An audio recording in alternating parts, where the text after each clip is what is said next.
tonight to have this 250th anniversary event hosted here at the Cultural Institute of Italy. This evening's speaker, Professor Donald John, first studied English literature and theology at Oxford, and then for over 20 years has taught Dante in the United States. He is an expert on both, and his next book, which is forthcoming, is entitled Embarrassed for God, Theodicy, Regeneration, and the Constitutive Imagination in Blake. A zippy title. Like many theologians who come to Blake, he asks great questions.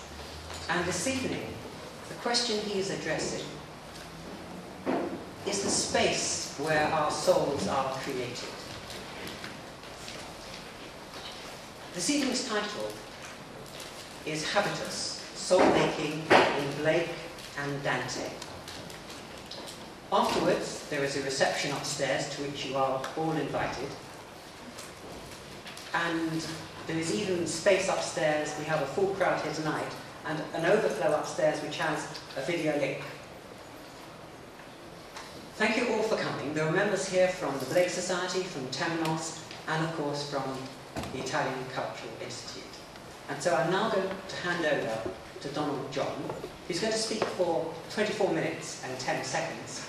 And then we're going to open up into a discussion. So please all welcome Professor Donald John.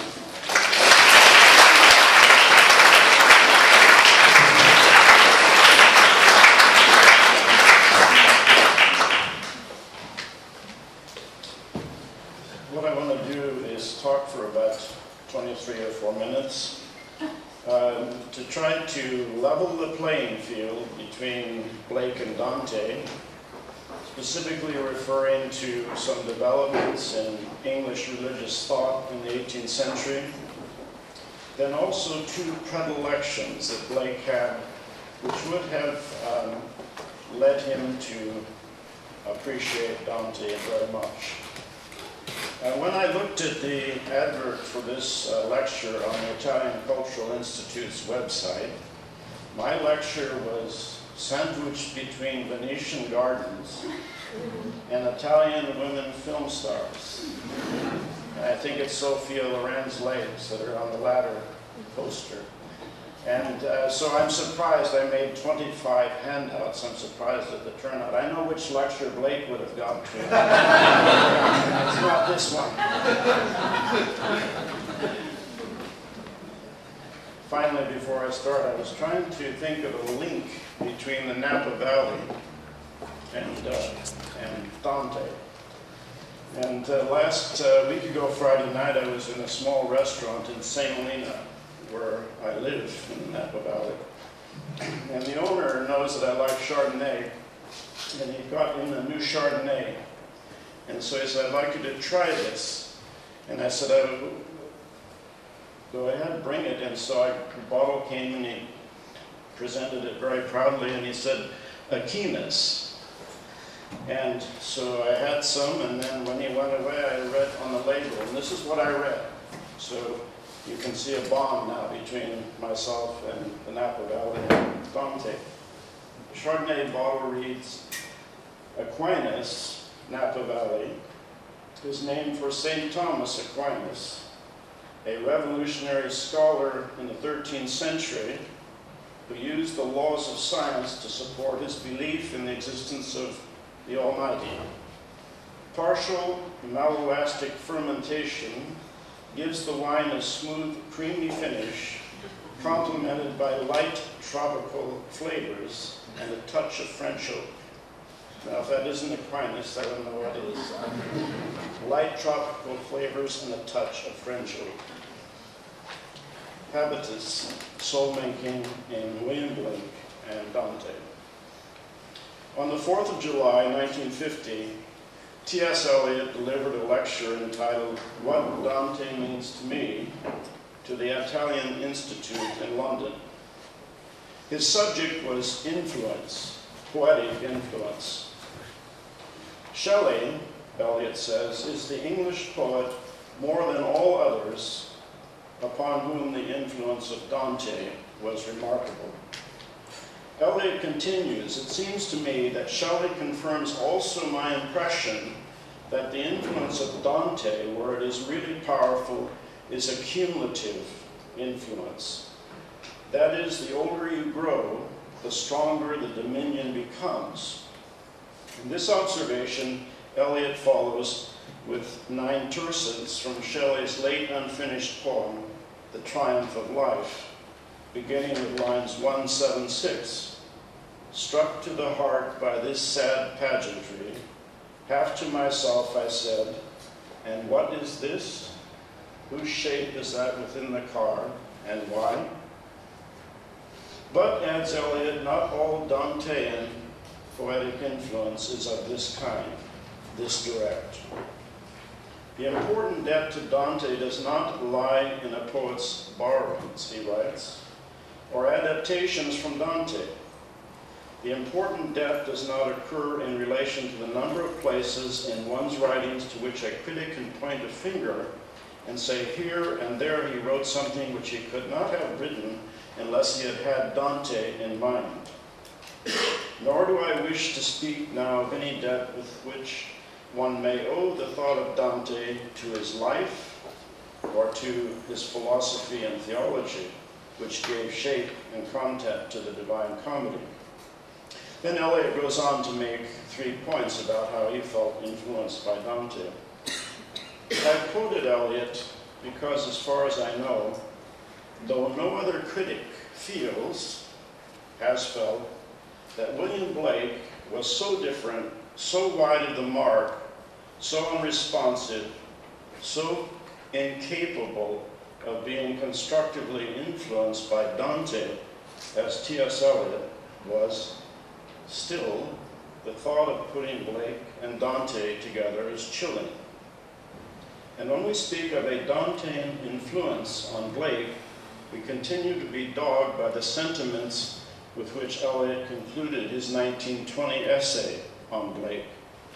Yes, writes Eliot, Blake was endowed with a capacity for considerable understanding of human nature, with a remarkable and original sense of language, and a gift of hallucinated vision. And had these been controlled by respect for impersonal reason, for common sense, for the objectivity of science, it would have been better for him. What his genius required and what it sadly lacked was a framework of accepted and traditional ideas which would have prevented him from indulging in a philosophy of his own and concentrated his attention upon the problems of the poet. And Eliot concludes, this is why Dante is a classic and Blake only a poet of genius. There are at least 3 ways Blake's vast exposure to poets, writers, and visual artists influenced his work. If we were to make a spectrum ranging from the direct influence, as for example that noted above in Shelley's Triumph of Life, over to something like sources that were substantially transformed by Blake in the middle of the spectrum, and then across finally to Blake's simply being oriented and strengthened by intuitive affinities with another author, we, in the case of Blake and Dante, best think of terms of influence in this third and last sense. That is, an ordering and strengthening of existing predilections in Blake by exposure to similar orientations in Dante. I am convinced that Blake was intuitively drawn to and occasionally drew from strong affinities with the Divine Comedy, mainly the Inferno, throughout his working life. We need not try to establish connections between the literary, philosophical, or theological sources that fed into Blake on the one hand and into Dante on the other. Blake and Dante lived in milieus that were shaped by events and thinkers that in the main could not have been more different.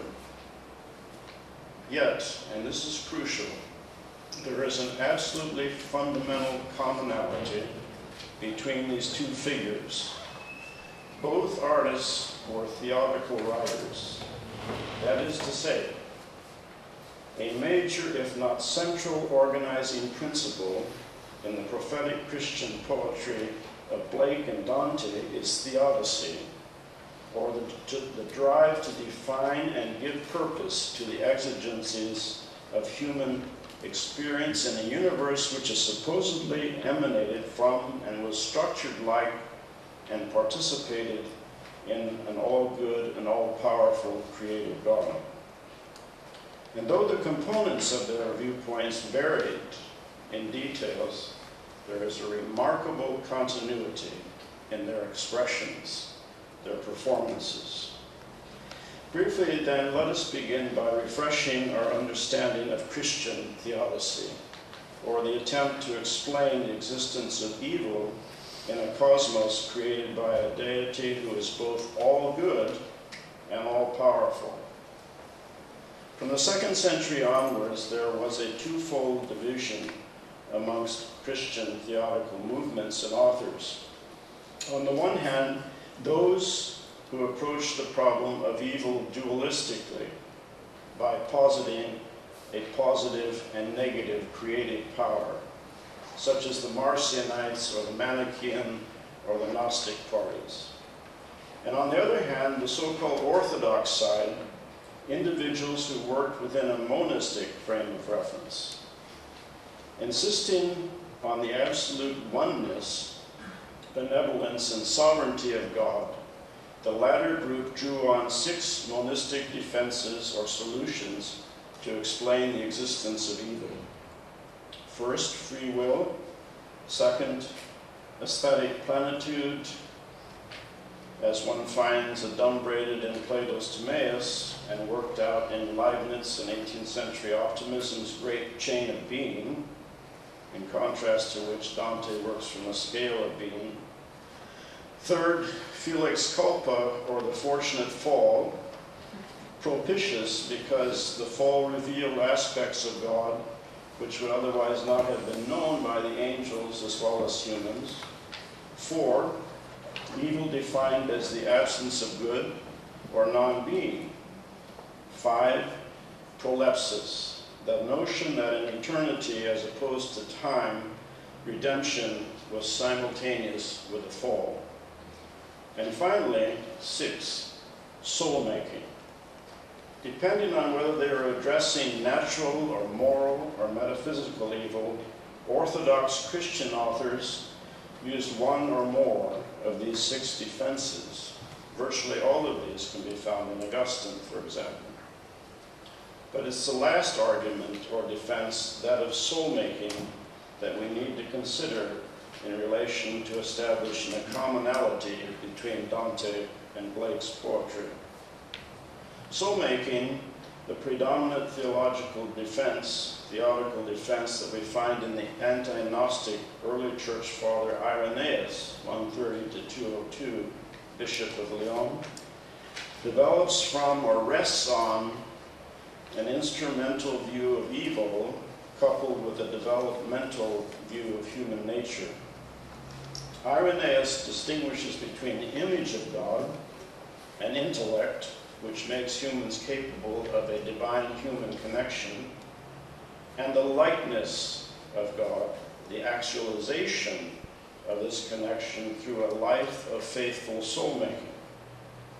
For Irenaeus, Adam and Eve's transgression was an impatient, willed effort to accelerate, to catalyze their making of souls, to streamline the transformation from the image to the likeness of God. Blake did not know Irenaeus, but perhaps the most arresting feature of the 2nd century bishop's soul-making defense was his description of salvation as the restoration of fallen humanity to communion with God through recapitulatio, the recapitulation of Adam's fall and restoration through the incarnation, life, and death, and resurrection of Christ. Blake and Dante, unlike Milton, do not stand outside of their theodicies, their justifications of God. They themselves recapitulate Christ's descent into hell, ascent through purgatory to paradise. As with Dante, Blake begins his masterpiece, Jerusalem, in a selva oscura, a dark wood. Of the sleep of Ulro, and the passage through eternal death, and the awakening to eternal life, this theme calls me in sleep night after night, and every morn, awakes me at sunrise, and then I see the Savior over me, spreading his beams of love and dictating the words of this mild song. At least two large factors would have made Dante appealing to Blake. First, elsewhere I have written about 5, sometimes disparate, religious forces that in England from the last quarter of the 17th century through the Romantic period radically altered the manner in which Christian salvation was defined. Throughout the 18th century, salvation was increasingly viewed as involving a constituted transformation in the religious subject. Increasingly, writers showed a preference for, first, an internal, self-willed soul-making, as opposed to an external, passively received redemption. Second, for conceptions of salvation as involving the development of real states of being, as opposed to mere arbitrary alterations in one's relationship with God by way of believing in forensic doctrinal analogies. And third, and most importantly, for viewing hell and heaven as what one makes of one's essential self or soul, rather than as places or locales for the distribution, and this is the key word, distribution of irrelative punishments and rewards. Many of us here tonight first learned the phrase soul-making from the English Romantic poet John Keats, who referred to this world as the vale of soul-making, in which the goal of life was the development of humans as intelligences into souls or identities by way of the imaginative transformation of the systematic and familiar abstractions of daily life. And you have, as item 1 in your handouts, a good portion of that letter. But just a couple of lines from Keats' letter cleanly illustrate the theological changes I have just delineated. Quotes, "The common cause of this world among the misguided and superstitious is a veil of tears from which we are to be redeemed by a certain arbitrary interposition of God and taken to heaven." What a little circumscribed and straitened notion. What Keats is rejecting here is an arbitrary, external, passively received or imputed redemption. What Hazlitt, in an essay on the Methodists, called the garb of borrowed righteousness. Instead, he puts in its place the notion of a real, as opposed to allegorical or imputed, change or growth. That is soul-making, of which Daniel Watkins rightly observes. It points towards a view of identity as the happy influence of painful circumstantial pressures in forming a meaningful essence. Identity, the making of a soul, becomes synonymous with salvation. From the very beginning of his life as an artist, Blake eschews arbitrary or imputed salvation, and in its stead subscribes to what he calls regeneration, the development of the imagination as the essential and immortal self. For Blake, sin could be described as distorting the imagination corroding it by non-use, by excessive rationalization and empiricism, by prudent compromise with self-aggrandizing culture.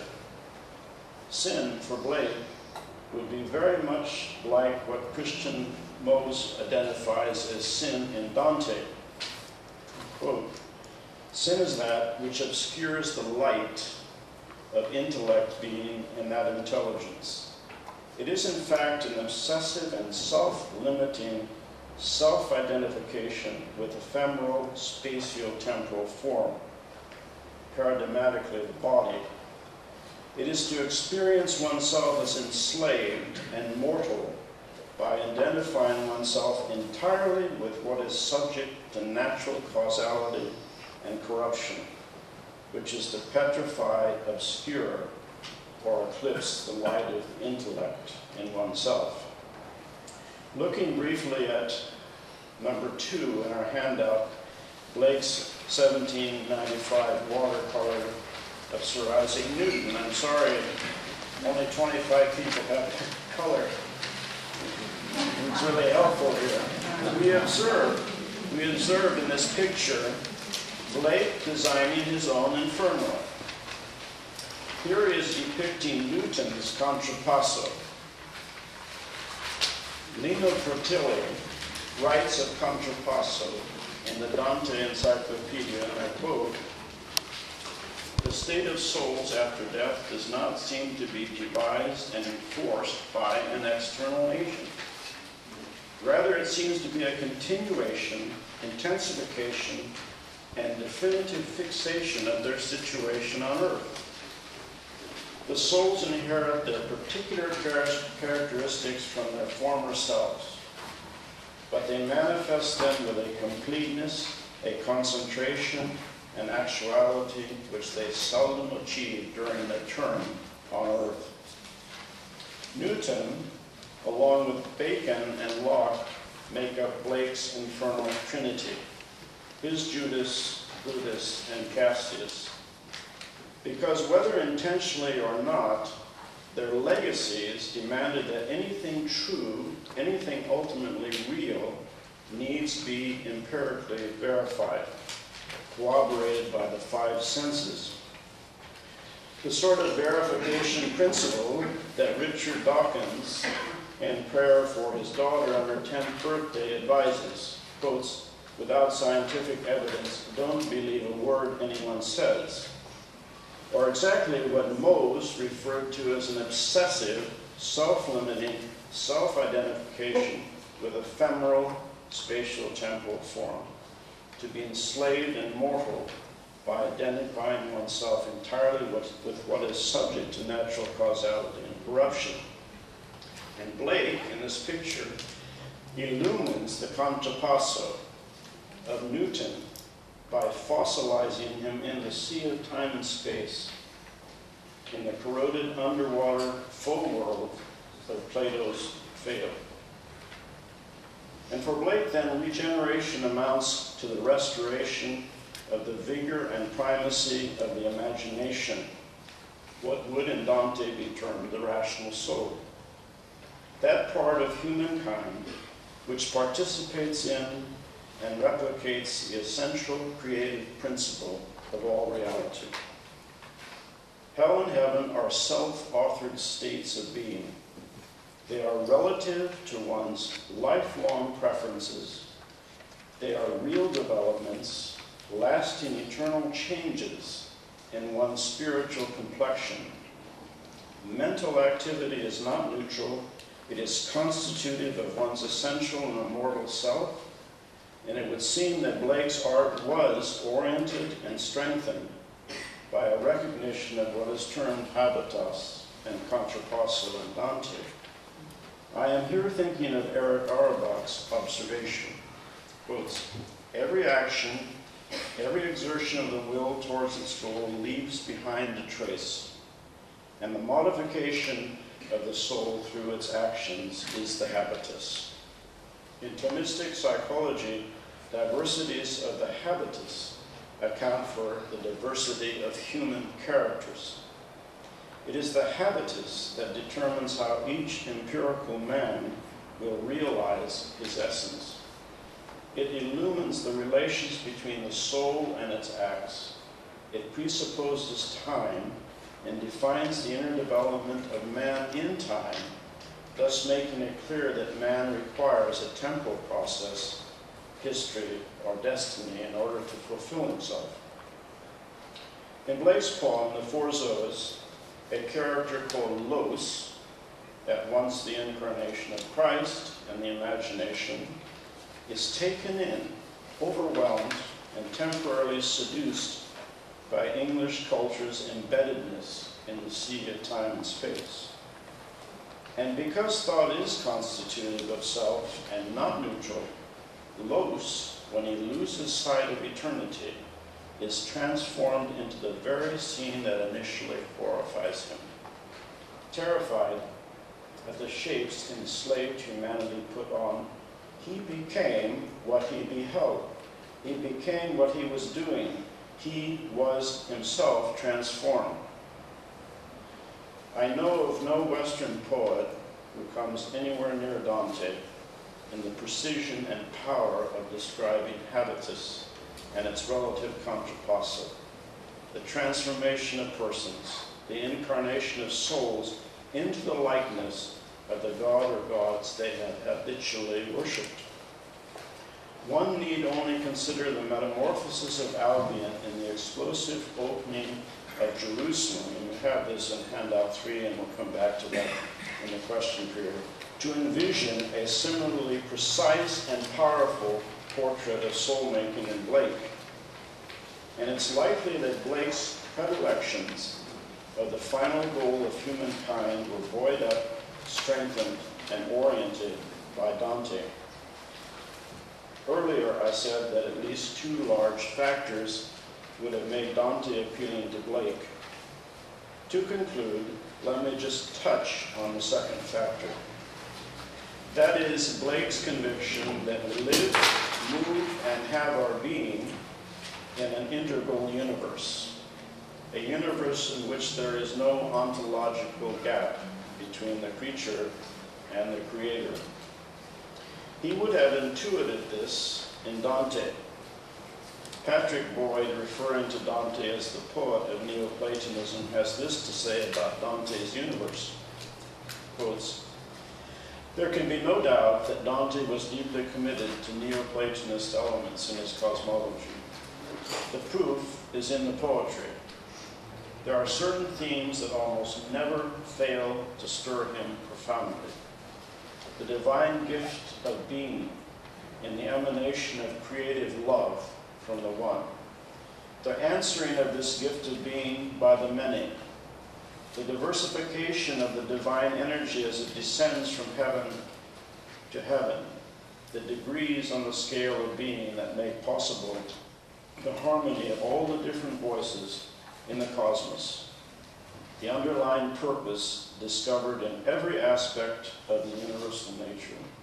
All these move Dante to celebration rather than simple reaffirmation." Something like Boyd's description is not so immediately, obviously apparent in Blake, and this is because Blake focused his composite art on the prophetic analysis and regeneration of the fallen, or as he terms it, vegetative world. His composite art does not look upwards as often as Dante's does. There is little paradiso in Blake. But from the start, Blake preferred the integral emanative cosmos of Dante to the stratified, discontinuous, ex nihilo masquerading as ex deo universe of Milton. And concomitantly, early on, Blake had a predilection for writers who worked with reference to an integral creation, Verma and Swedenborg in particular. It is true that the habitus and contrapasso realized in Dante's soul-making occur in a more God-ordered, more God-structured, justice incarnate creation than they do in Blake, who stresses the imagination's power to constitute not only one's essential and immortal self, but to a large extent shape reality itself. But still common to both poets, salvation is not arbitrarily imposed from without. The salvific movement in an integral universe is from inside out. Here, for example, is Statius in Purgatorio 25 on how the soul forms the aerial body, and surely some of the most beautiful lines in the Divine Comedy. Without pausing, the soul falls miraculously of itself to one or the other shore. There first it comes to know its road. As soon as space surrounds it there, the formative force radiates upon it, giving shape and measure as though to living members. And as the air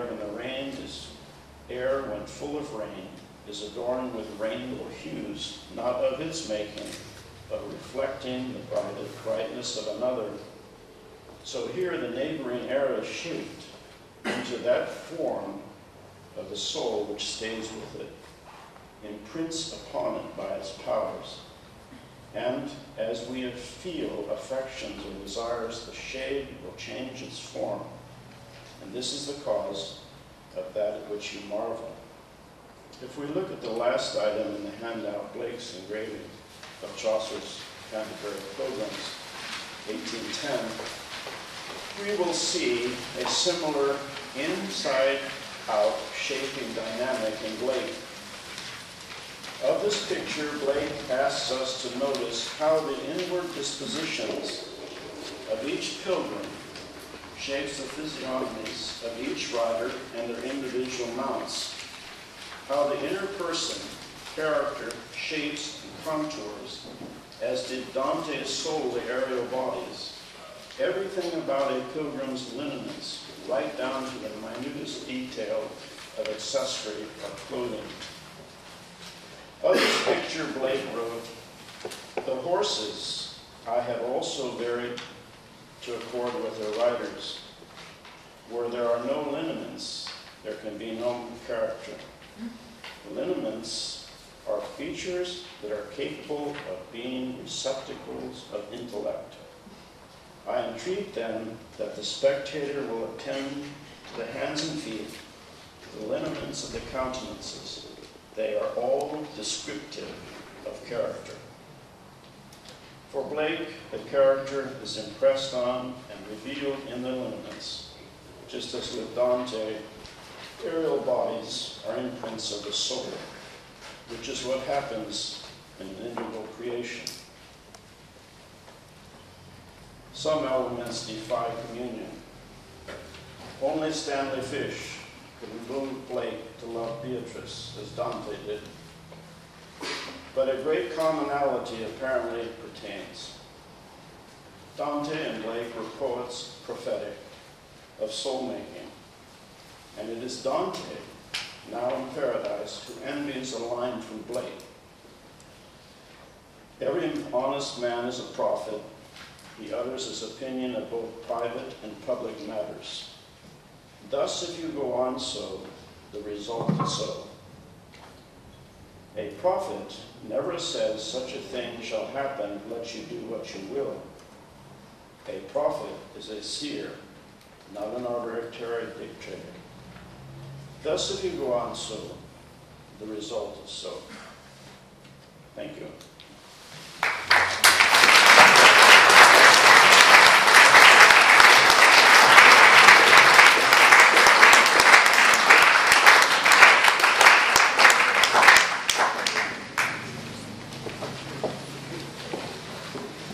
Thank you very much, Donald John. A very rich and detailed talk. And now's the opportunity to unpack it, to ask the questions that you might wish to ask. While you're thinking of the first question, may I just remind you that the annual lecture of the Blake Society, which is on November the 29th, is to be given by another theologian and poet, Rowan Williams, the Archbishop of Canterbury. So if you have a taste of theology, you're most welcome to come to that. Questions to Professor Donald John.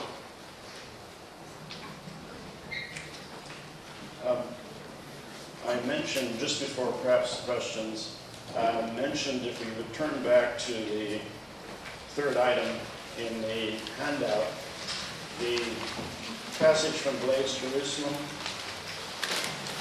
What I wanted you to notice about this passage was the situation here in Blake's poem is that Albion, who represents English culture, also represents every man, every woman,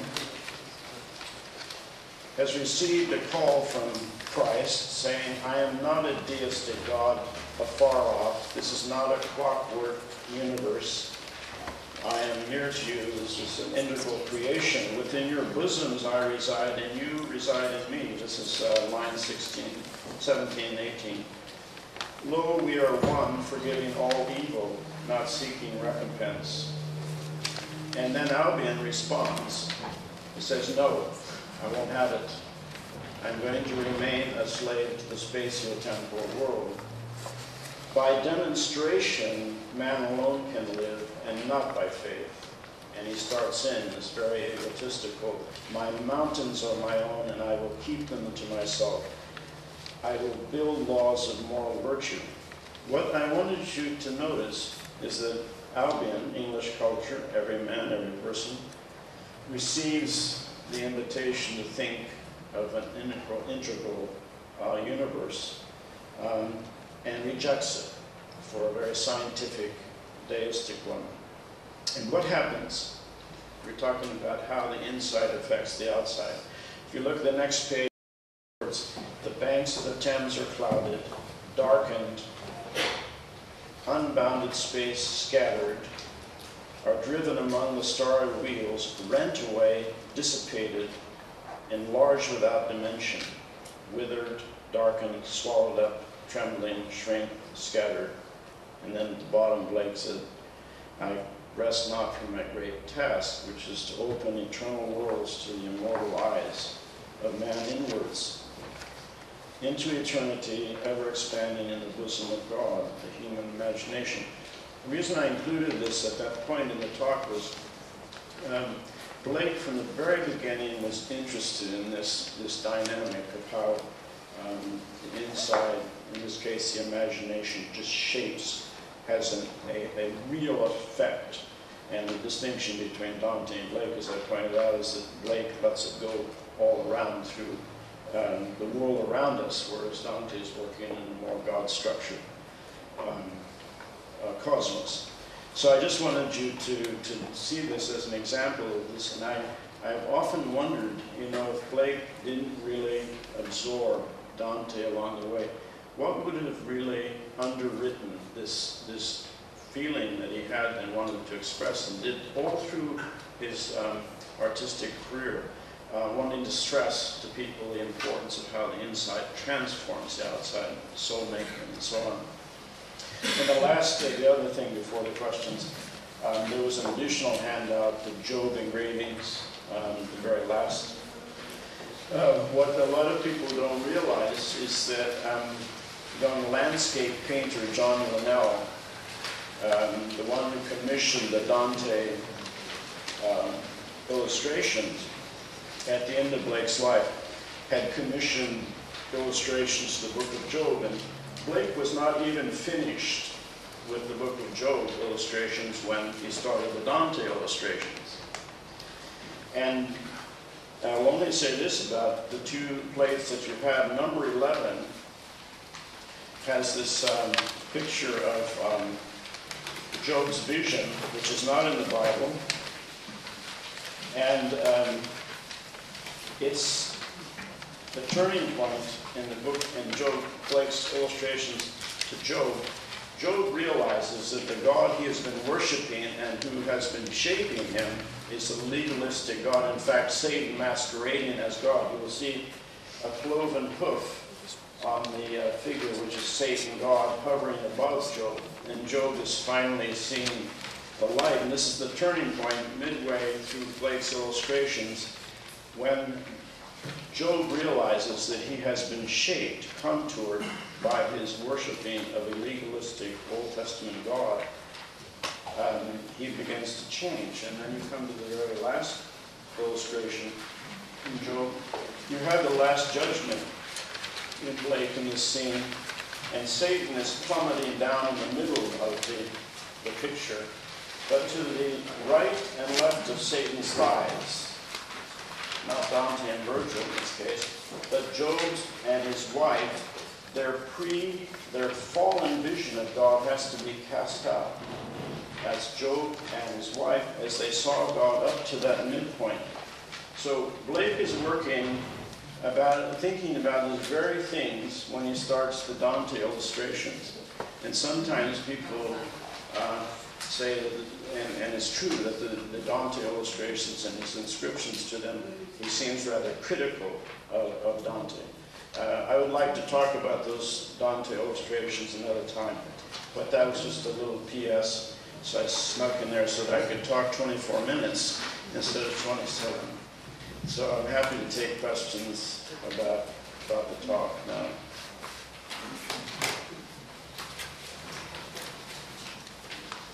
Very bit more about the concept of habitus.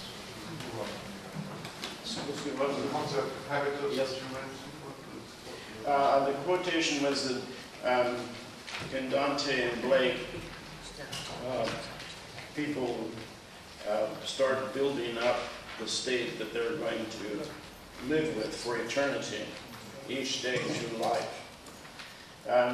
In some Protestant theology, you get this idea that if you believe in certain things, you will get a place in heaven, or if you don't, you'll get a place in hell, irrelative of how you, as long as you have faith and believe certain doctrines, you get to one place or the other.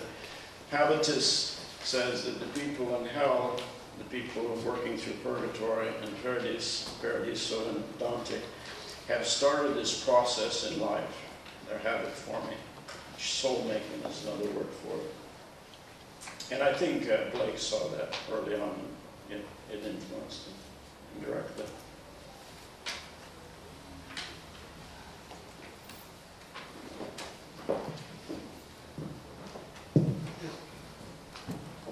Thank you. I found your lecture quite interesting, enjoying the parallels between Dante and Blake. But I wanted to explore this concept of soul making just a little bit more, because it struck me that the point you were making was that soul making could be achieved from human agency, from inside out, which is quite, considering contemporary Christian doctrine, which is that salvation is from Christ dying on the cross. I wondered, what is the concept of soul that we're talking about very different from what we might think of as soul today? Because in order to talk about soul making, one has to have some sense of what we mean by soul. And I'm wondering whether actually the concept of soul that's being worked with in terms of perhaps Blake may be somewhat different to contemporary notions of what we might see as being the soul. I wondered what you thought about that. Right. I'm not sure about which contemporary notions you have in mind about soul, but with Blake and Dante describes the essence of the soul more in terms of the what did I say? Anyway, the part of a person that has will and intellect, the rational soul. Blake chooses a different word, the imagination. Both Dante and Blake are not dealing with salvation outside of Christ by any means. It's not a, I think you made the phrase, the modern idea is almost human, that human is the origin of the soul making. That's not the case with Dante and Blake.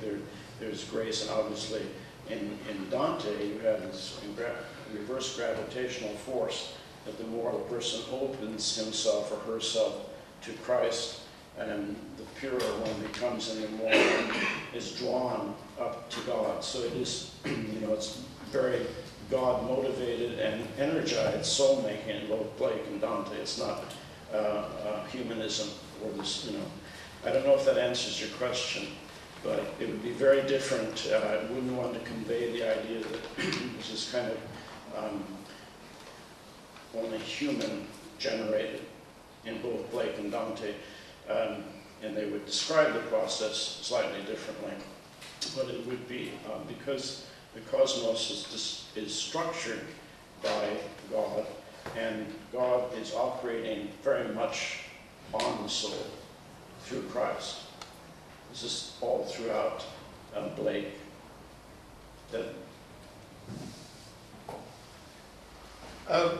This business of soul making is very important in our time because the terrible new heathens, which are the politically correct and neo-Marxists, Dawkins also falls into the category of a sort of child. In the therapeutic world, and I'm speaking mainly of Jung, who's closely associated with Blake in some respects, in order to heal trauma, abuse, and to create soul-making, a close friend of mine works on the principle that the mundus imaginalis is the first mover in the creating of this reconstituted world. And she comes up against enormous dogma, analytic dogma. But I consider this absolutely vital, and that Jung's principle of individuation, which is the gathering together of all these, which includes redemption and the gathering up of all failings and everything, is essential to this. Now, someone like Dawkins is like a 2-year-old wandering around in this world, but if it is very important that we work because it is a mortal nature. Only 2 days ago, Max Hastings did an article on the Soviet trauma and the Hitler trauma and the Japanese militarism. And these things are trying to come back in this dreadful abomination of political correctness, which is something Blake would have gone at. In a recent lecture, someone was talking about the mind-forged manacles, and I said, well, wouldn't they be political correctness today? And he sort of seemed to jib at that a bit. But we have to attack Dawkins and the like. And Rowan Williams has got to do more about relating the church's structures to the things that Blake and that Jung and Bion and the Mundus Imaginalis produce. And while we're at the Italian Institute, I would like to say also that the great Fellini has created the Mundus Imaginalis as no one else in Europe has done. And I feel like a connection between Blake and Dante. I feel greatly connected with Fellini in this respect. I'm not going to say any more than that.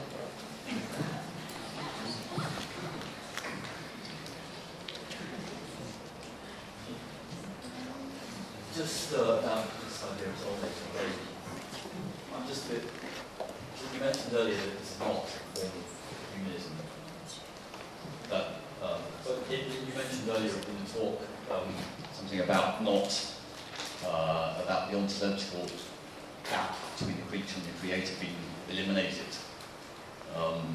And I wonder if you remove the otherness of God, then perhaps the inevitable route is towards a kind of deification of the self, perhaps which we are seeing in contemporary therapeutic culture that this man talks about. And if you don't hold on to that distinction between creature and creator, I think that is a risk.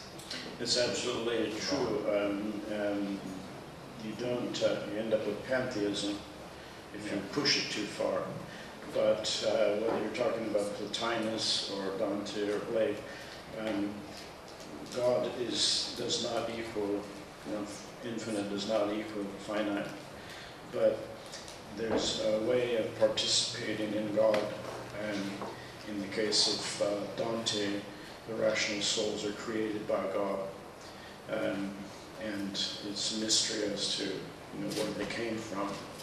But no, that's absolutely right. Is that there's never an equation in Plotinus or Dante or Blake between the finite and the infinite, but there's an insistence that there's a very similar structure.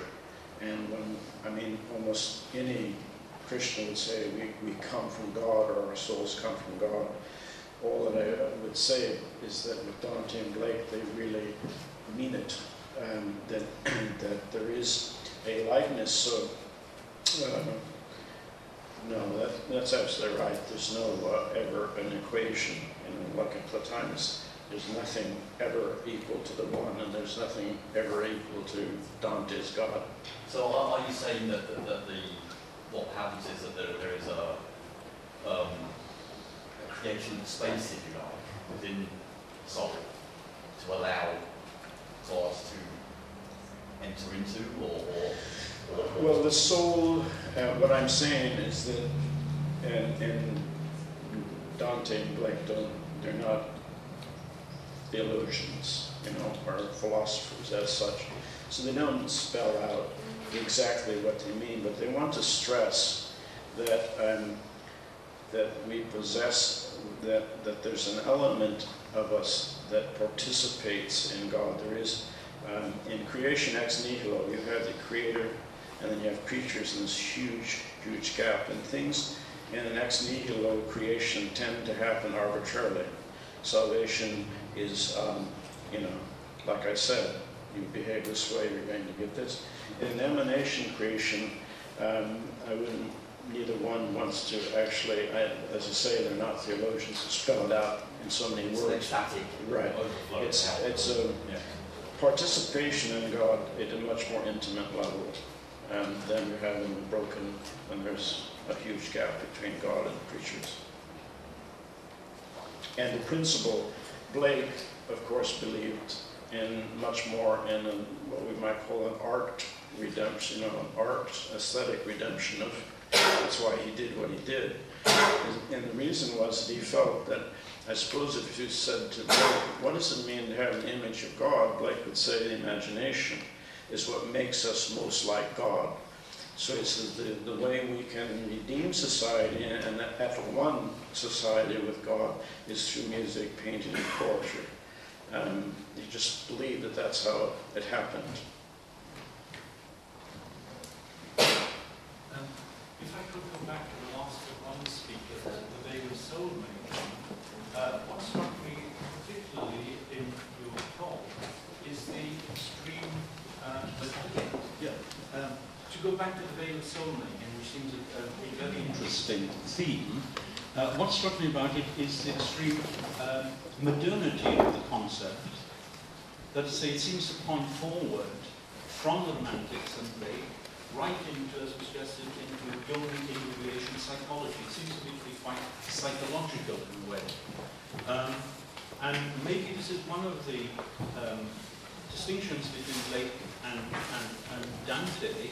Also, the other point connecting up with this is that Blake, it seems to me, was operating in a world that was extremely fragmented, politically, socially, and as you said, I think he seemed to concentrate on the fall and the fallen world, not like Dante with his hierarchical visions of the world. So there are all kinds of fascinating things coming across between the two of them, sometimes uniting and sometimes pushing in a somewhat different direction.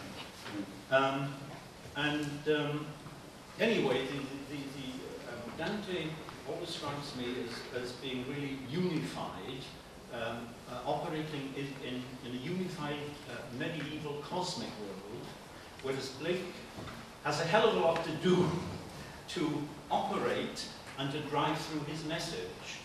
And the other thing that you came on to just at the end is the extra stress that Blake makes on art and the role of art, which is totally different, I think, from Dante's. Dante's concept of art, I think, is linked right into the central Catholic universe of beauty and all the rest of it. Blake seems to make something special of art, and this is why he is so modern for me in a way. Well, is it the 10th terrace in Purgatory where you have the exquisite carvings in the wall to send them on their way? There's no way, to me, I mean, Blake must have known this stuff and it must have made an echo. Yeah. You know, we don't know how many times he read Paradise Lost, we don't know how many times he read Chaucer. No. But he knew Chaucer, he knew she didn't the piece in Marriage in Heaven and Hell, where he's getting kind of angry at Swedenborg, even though he stays friends with Swedenborg throughout his life. He said, anyone with Burma, or someone's Burmas that could do 10,000 works, but the word that throws me is equal to yours, Swedenborg. And if you have Dante and Shakespeare, you can do an infinite number. Does that mean equal? But he knew Shakespeare so well, and I'm sure that just because we don't have an annotated, we have his angry annotations to Boyd, but it's not Dante, it's Boyd's introduction to Dante. I'm sure there's a lot of crossover going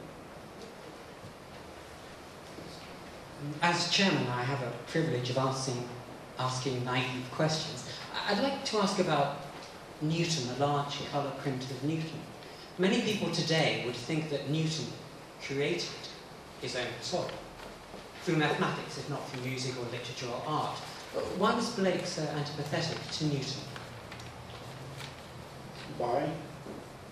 As I said in the talk, a little parenthetically, whether intentionally or not, was Newton who suggested, the metaphor that's used most often in 18th century literature is the clock or the watch to describe the universe. And through Newtonian physics, you've got this very mechanical view in personal universe and deism. And so Blake didn't sort things out. He didn't read, some of the Locke's tabula rasa is the foundation stone of democracy. And he sets that aside, and Locke's empiricism is what gets hammered. And I think, it's not that Newton studied Burma, apparently, according to William Law, pinched from Burma. But Blake does not acknowledge that. He just takes. And I think that's part of the problem with a lot of the off-the-cuff statements that Blake made to Henry Pratt Robinson about Dante, the negative statements, is that he was not a historical relativist, he was ahistorical, and he didn't go back in time and say, well, Dante, really, what he meant by a Holy Roman Emperor is not Caesarism. It's not kind of tyranny that I think of when I hear that word. So no, I think he's reacting to that, the Newtonian physics that made a kind of clockwork picture of the world.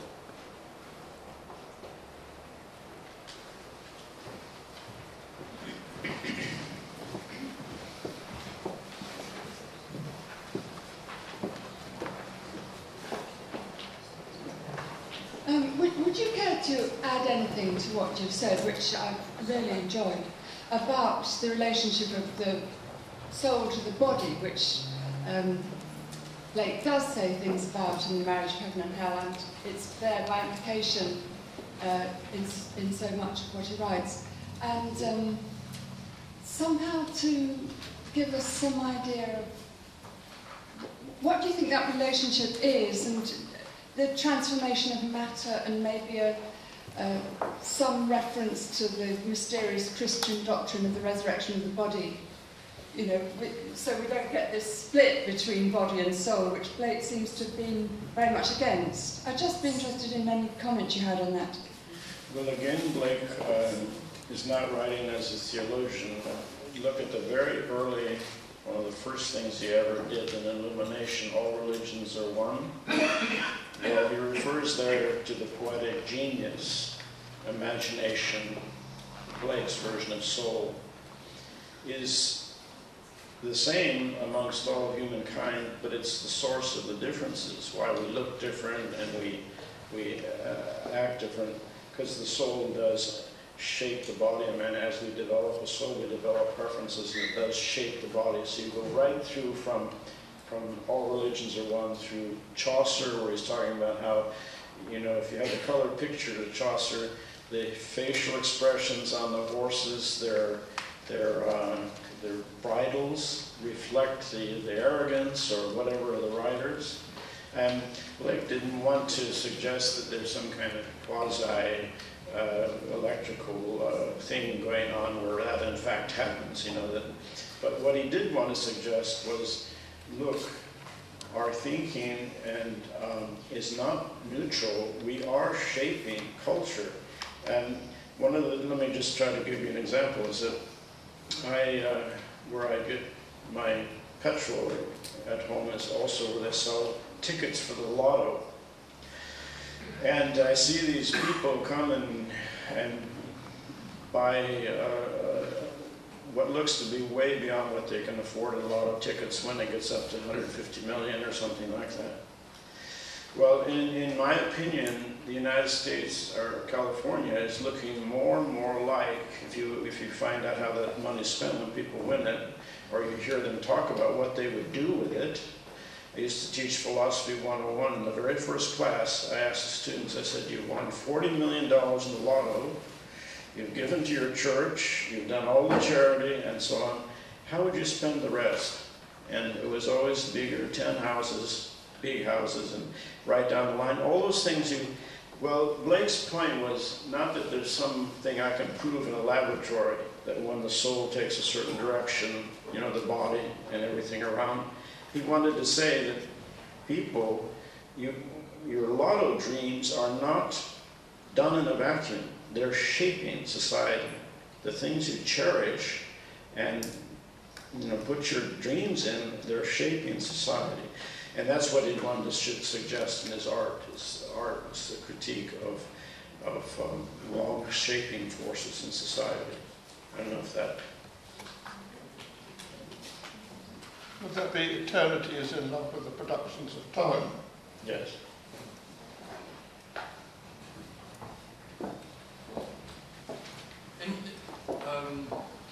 Since Blake's time, we've had the Enlightenment for 200 years, and you seem to suggest that it was that Dante had more influence through Shelley, according to Eliot. But in the 60s, it was Blake who came back into fashion. In the 50s, when I was a student, Blake was kind of written off, both as an artist and a writer, in lots of ways. But in the 60s, he made a great return. And that return has been underneath quite a lot of sort of anti-Enlightenment, or beyond Enlightenment movement. But Dante doesn't seem to have figured too much in that.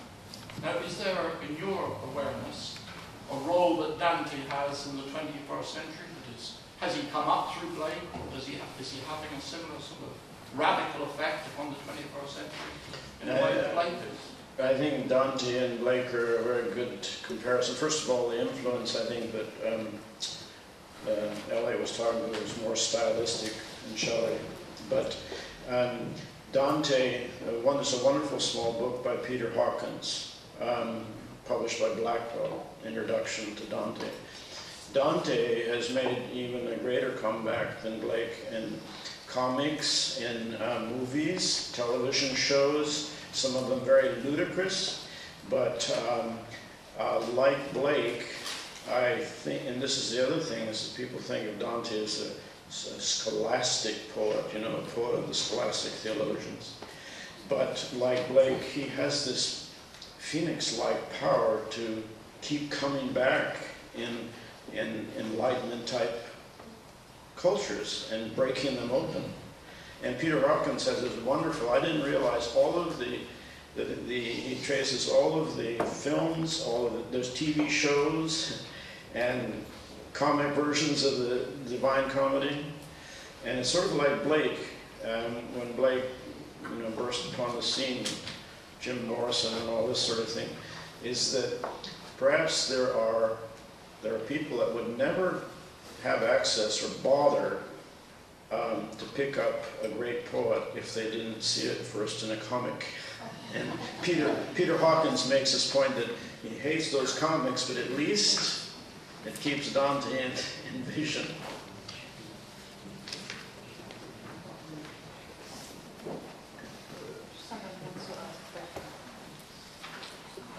I'm just wondering, we're in the Italian Institute here, how much of Dante was available to Blake and when, and would he have tried to read any of it in Italian? Two responses to that. Dante started to be translated into English in the early 18th century.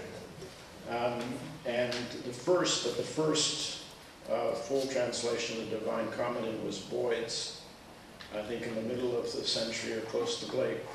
And Blake's first known exposure to Dante, I mean in terms of an actual book that he annotated,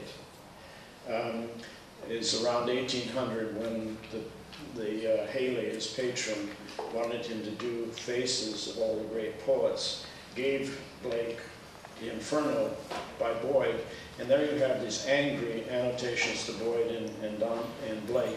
He didn't read, there are no annotations to Dante. They're all to Boyd's introduction, and Blake had a real bee in his bonnet about clergymen, 18th century clergymen, translators like Thornton in the Lord's Prayer. And then the second, but the major one was Francis Carey's translation, which is the one he did the illustrations off of. And that came into its own because Coleridge saw it in the early 1800s and endorsed it. So Dante in England, even though people knew Dante through footnotes to Milton, Paradise Lost, Dante is just starting to come back. The picture of Ugolino, you know, with starving sons, was very famous in art through the period. But was that your question, is how much was available in English?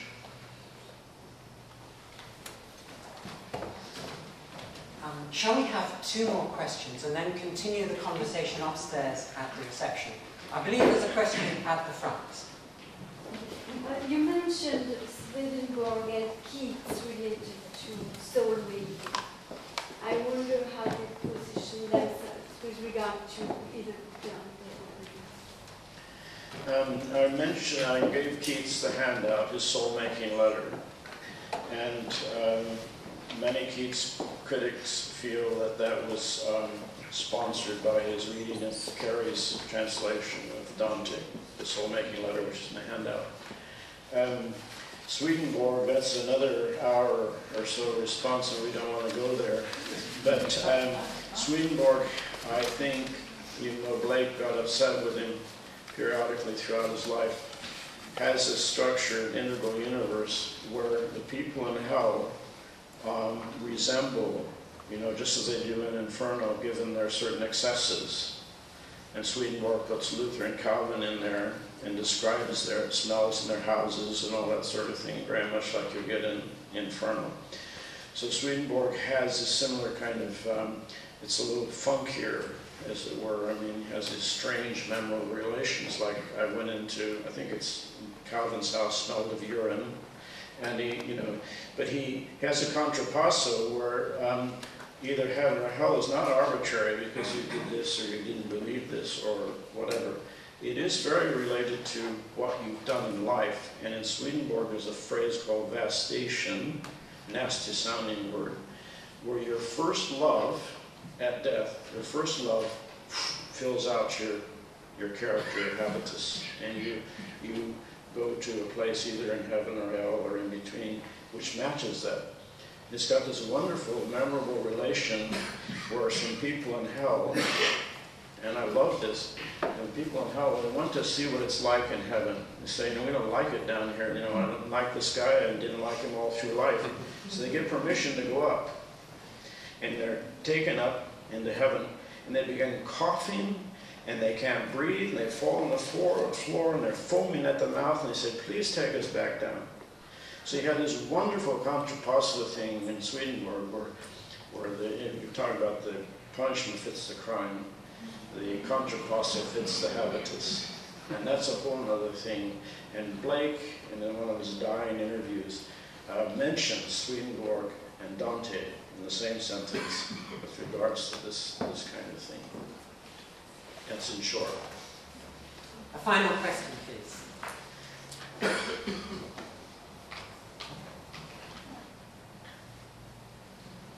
Well, then we shall move upstairs for drinks and wine. Finally, can we thank Professor Donald John for a very wonderful talk.